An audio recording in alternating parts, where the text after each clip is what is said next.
What's up guys, Jay here. Today we're working on the parallette jump through. So we're focusing on core today. This movement is not only gonna build core strength and core endurance, but we're also gonna be focusing on building upper body strength and stability, as well as some shoulder mobility. If you do not have access to parallettes, later on in the video, I'm gonna show you different ways that you can modify this movement so you can still get after it and still see the benefits. For reference, these parallettes are about 12 inches off the floor. You wanna be using parallettes. They're anywhere from 12 to 14 inches off the floor. The next thing we need to do is find the distance between our parallettes. So we're gonna extend our fingers.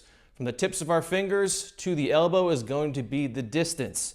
So we press into one of our bars, line up the other elbow, and find that distance. Now we're ready to get into the high plank position. First things first, let's talk about the shoulders, elbows, and wrists. I need a straight line from the shoulder all the way down to the wrist.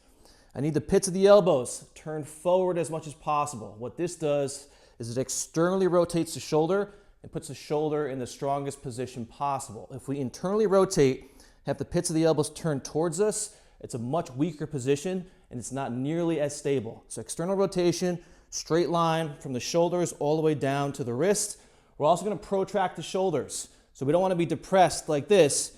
Push through those shoulders and push those shoulder blades towards the ceiling. Next, we talk about the hips and we talk about the core. So we do not want our hips sagging. We do not want our butt up in the air. We want a nice straight line from the shoulders all the way down to the toes.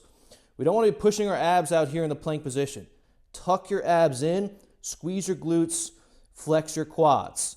So we run through our checklist here. Shoulders directly over the wrist, external rotation of the shoulders. Arms are locked out, protracting those shoulders. We have the glutes engaged. The core and abs are tucked in. Hips are in a neutral / slightly posterior tilted position, and feet are together. Now we're ready to start our jump throughs. So let's go through a full rep so you guys can see it. Jump out and jump back in. So it's very important that we control this first portion of the movement. So using the upper body and core, keeping those arms locked out, we jump through, control and extend to the heels. Legs are straight. We want to bring our hips up as much as we can and really open those shoulders as much as possible. From here, we're going to pause for a second. Then using the upper body, the core and the hips, we're going to pull our knees into our chest, and then we're going to lift the hips up and extend those legs back out to that high plank position. You guys are gonna find out quickly how difficult it is to come back to the starting position. So I want you guys to see from the side how I really utilize tucking my knees into my chest and lifting my hips to then extend my legs back out to that high plank position. So we jump through with control. Hips up as much as possible, opening up those shoulders. There's gonna be a little bit of a jump off of the heels here to initiate the movement. So we jump, tuck the knees into the chest, arms are locked out, lift the hips up, extend the feet back out to the high plank. Now, once we put this together, this is the tempo that I want to see from you guys. Jump out, pause for a second, and jump back. I don't want to see you guys going like this.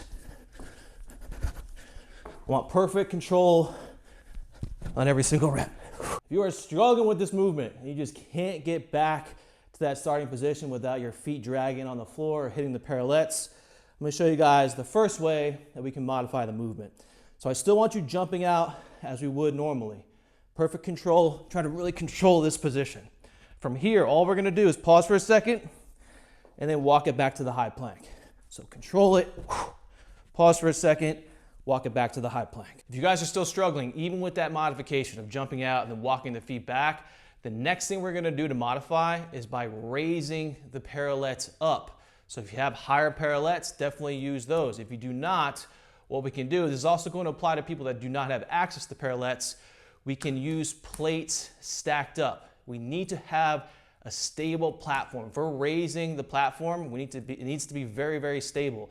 Do not use something that's really, really wonky and unstable. It's only going to lead to problems and potential injuries, so make sure it's nice and stable. Now, using plates, this is a pain in the ass.